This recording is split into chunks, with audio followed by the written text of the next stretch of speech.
I'm crawling my way out of quarantine. Look what it's doing to my hair. I need a haircut, but nobody will cut my hair because of this quarantine. I know what you were thinking. Why don't you just shave your head, which is a good idea, but instead let's just put a beanie on when it's 100 degrees outside. That'll work, right? Anyways, with that stupidness out of the way, it's good to be back here with you guys. I'm sorry it's been a minute, but as you can see, there's some differences around here. I've learned how to read, you can see, right? It's been a minute, but I've had a lot of changes to the studio. I'm trying to make it more efficient so I can put out better content for you guys. And there's some other developments on this channel that I'll get to soon enough. There's been actually quite a few companies that want me to review their products. I turned some of them down, and some of them I didn't. One of them I didn't was this Vigim selfie ring light, which was not exactly what I thought it was. It's not something I will use, but let's check it out anyways. Usually I don't go in for anything that doesn't have its own power supply because that means it's not going to be very powerful. So this is more for people that are on TikTok or just starting out than for me. Now, one thing I do like is this stand. For whatever reason, it makes me feel like I have a lightsaber and I can fight anyone at any time. They don't know what's going on, but other than that, this stand probably will break sooner than later. I guess that's as high as the stand will go. 6 feet tall, because you know I'm 6 feet tall, right? Anyway, so let's pull it down to a decent height so you guys can see it. Now, one thing that vexes me is when I have a ring light, usually I put it on the top of the stand like this. Now, with this light, if you touch it at all, it wants to fall over, and I have no way of tightening it up here. I guess you're supposed to put it like this according to the box, which doesn't make any sense to me. I guess you're supposed to put your phone in the middle like that and find something to plug this in. Hold on, let me get a battery. All right, so let's see what this thing looks like. It's got this little tiny controller here, on-off button. Let me turn out the light so you can see what this looks like. You can see how enthused I am for things I'm not going to use. Yeah, so it's a ring light. It's perfectly fine. Let me see if it goes. No, that's as bright as it goes. It does go dimmer, I guess. And you can flip between different modes. Daylight, tungsten, and more tungsten, I guess. I don't know. If your kids have a TikTok channel or something and they want a light, this is like 40 bucks. It's a good deal. Comes with a stand and everything. Anyways, link in the description below to this company. Okay, now that my obligations and me being a shill for companies that want to give me stuff, I promise you that there's a lot of people I turned down to do product reviews. I just misunderstood what this product was. And because I'm a man of my word, I'm still putting it here. So with that being said, welcome back, guys. Let's roll that bumper and get on our way.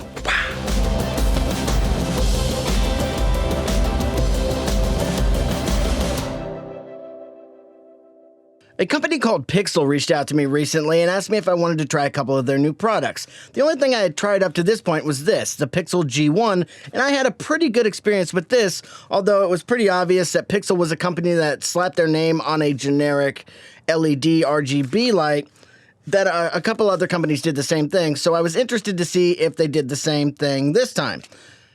Spoiler alert, they did not. They used the profits that they made off this bad boy and came up with this one, the Pixel G1s. And the Pixel G1s I thought was going to stand for small, S small, and it's a small S on there, because the price was a fraction of what the Pixel G1 was. But it's not smaller at all. And that is pretty awesome. So we're going to put this light through its paces, compare it to some of the other RGB accent lights on the market, and see how it comes out. Now, as you can see, it's actually thicker than the G1, meaning it can pump out more power and has more cooling capabilities. And it has other differences as well. We'll get back to what else is in this box in a minute. The first thing that drew my attention was the fact that their screen is now vertical instead of horizontal. When you move to the top of it, you can see that there's a slide to turn on button as opposed to push and hold, which I kind of prefer. I like the more tactile feel of those. Continuing with that tactile approach are these really tactile knobs on the side. Now, this top one is obviously the intensity, but it also has a button that you can push down and it'll go up or down every 20% depending on which way it's already going, which is really a nice thing because you can just quickly press 5 times to get it to go to 100 or vice versa going the other way. The next thing you'll notice is there's no knob here, but there's still a button, and what that button does is it changes the mode from CCT, which is daylight, tungsten, in the Kelvin spectrum, to HSI, which is RGB, and even has some effects that I'll show you here in a little bit. Now for me, the options are just much cleaner that way, as opposed to having multiple dials and buttons that can do different things. This has one function for each, and I like that. And it's tactile, and I love, I like using the word tactile, as you can tell, because I've used it 5 times already. And I like tactile things because it just makes the experience better. Next up, if you go to the bottom of the lights, you'll notice that there is a 1/4-20 thread built into the Pixel G1, while the G1s has this bracket that not only has a 1/4-20 in the bottom, but it has 2 more right here, and even has a hot shoe. So you can mount this onto a camera, and then mount like a microphone right next to it, which is kind of cool if that's how you normally do things. If you mount this on a normal camera, you can still put your microphone here, and you're ready to go with a light, mic, and a camera. Both these lights take USB-C, but I like how there's a cutout in this bracket here, so there's no real issue getting the cord in. Other than that, they have their logo on each one. It's a little more centered on the G1s, and they have the HSI referral, so that way you can tell exactly where your colors are on the 0 to 360 spectrum. It looks like the new battery puts out a little more voltage, but the old battery was a little bigger. We'll see how that plays out later. Coming back to the box, let's see what else comes in this. I like the presentation with this one. The old one just came in a generic box. This one they put a little time and effort in. Comes with a little soft bag. I love how these feel, but I hate them for other reasons. I don't like carrying things in them. It doesn't protect them, so I have a big hard case I carry all my hard lights in. It has a little ball head, so that way you can get any angle you want. I don't like the ball head they have because I don't like anything. It's just hard to get a grip on these ones that have perfect circles and they don't have anything to grab onto. With that being said, it looks like they have a part for that. So that's what this does. All right, so now that I got that put on, I guess they did have a solution for it. I don't know why it wouldn't just come this way. I mean, this seems like it doesn't get in the way of anything. Why would they leave it off and have you install it yourself? That doesn't make a whole lot of sense to me. But if it saved in the end, if it saved me a penny maybe that they don't have to pay somebody else to install that, then I'm not going to mind because of the price I'm going to get to later. Okay, so now we can put all this stuff away. It comes with a USB-C cable as well. So before I start comparing this to other lights, I want to show you guys a couple of the effects. Some of the effects on some of these lights are really bad, especially the TV lights. Like on a lot of these RGB lights or even some of the bigger lights, the TV effect has been bad altogether. But on this light, I actually like it. There's 3 different versions that I'll show you right here. But it's this version that I like the best. And you can change the intensity to match what your needs are, which is another cool thing. Also, it has 3 modes of lighting.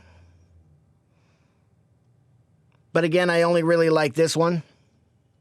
And of course, it wouldn't be an RGB light without those police sirens.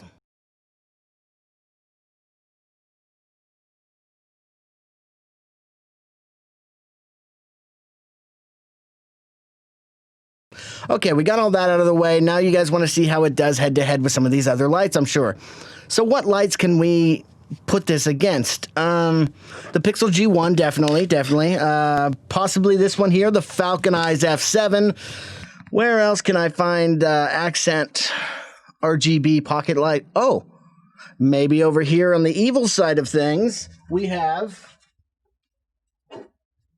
the Boling P1. Of course, you can't have one of these challenges without the Boling P1. The good side over here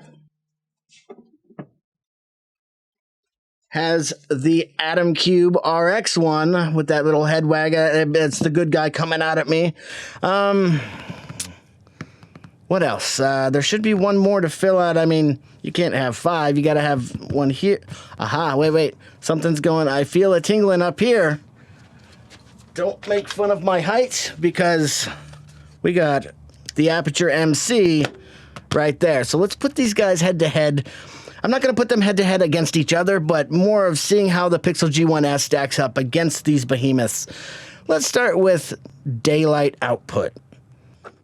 So first off, when you take a look at the Pixel G1s next to the Pixel G1, the Pixel G1s is just a tiny bit brighter. The Pixel G1s is 242 lux, while the original Pixel G1 is only 240 lux. I know that's very, very minimal, but when I tell you the price difference, that's where the rubber's going to meet the road. You'll see. Just wait, just wait. Surprisingly, though, it also took down the Boling P1, who had a max daylight output of 220 lux, and absolutely obliterated the Aputure MC, but it's to be expected because of the size of the aperture. The Aputure MC came in at 107 lux. If you're wondering about the Falconeyes F7, that came in at 270 lux, while the Atomcube RX1, that guy over there representing the good in us all, came in at 280 lux. Good job, Atomcube. Next, we move over to tungsten.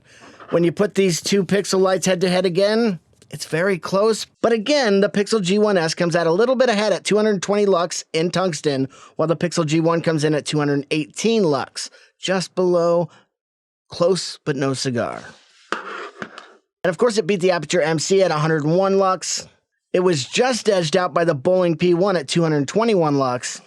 The Atomcube RX1 edged it out at 245 lux, and the brightest in tungsten was actually the Falconeyes F7 at 257 lux.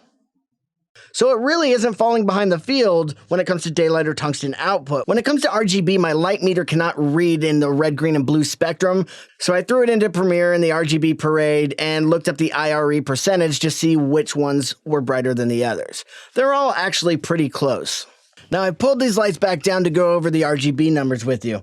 The Falconeyes F7 over here is the brightest light when it comes to red, green, or blue channels.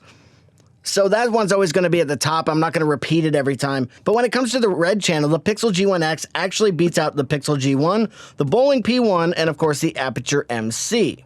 The only ones to knock it out are the Falconeyes F7 and the Atomcube RX1. It dips a little bit in the green channel, where the only one it beats is the Aputure MC, but they're all pretty close. The top nod goes to the Atomcube RX1, followed by the Boling P1, then the Pixel G1 original, rounding out the top three.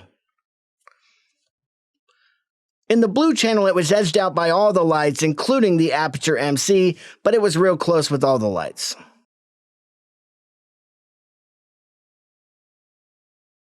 Now, one other thing I wanted to clarify real quick is while they all look pretty good in RGB, all these lights are not created equal when it comes to viewing in RGB. So just because they're a little bit brighter, kind of look at which ones are the most appealing to you. Okay, now you guys have the information.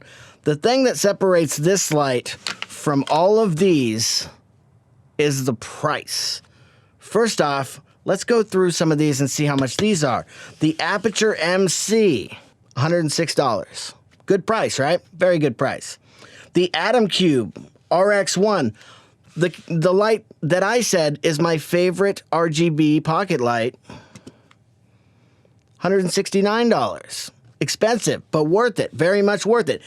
Another thing that's not mentioned is these two have app integration, while the rest do not. Another big bonus for them. Boling P1, $150. Still a good deal, right? Still don't know how much this one is, but we're going to find out here in a second.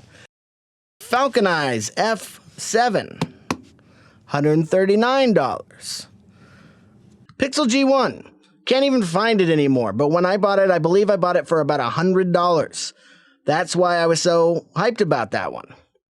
But they changed the game again, because the Pixel G1s is $69.99 on Amazon. What? It's like half the price of the other lights, and it keeps up with all of them. That is what separates the Pixel G1s from these lights. It's hard to separate yourself in a market that's really dominated by really good products. But one way to do it is to make yourself the cheapest light out there without compromising any build quality. So that's going to do it for the video today, guys. I'm going to give you another hint. The next video is about the second product Pixel sent to me. If you like this video, go ahead and hit that like button. It would mean a lot to me. I don't know why I'm praying to you, It's not like I think that there's deities on the other side of this lens that I should be praying to, but you get the idea. It's nervous energy, I guess. If you like what I do here on this channel, consider subscribing. It would mean a lot to me. If you have any questions about any of these lights, or you just want to yell at me again for wearing a beanie when it's 100 degrees outside, leave your comment in the comment section, as long as you remember. This isn't a competition. Let's all rise in this business together. I'll see you guys soon.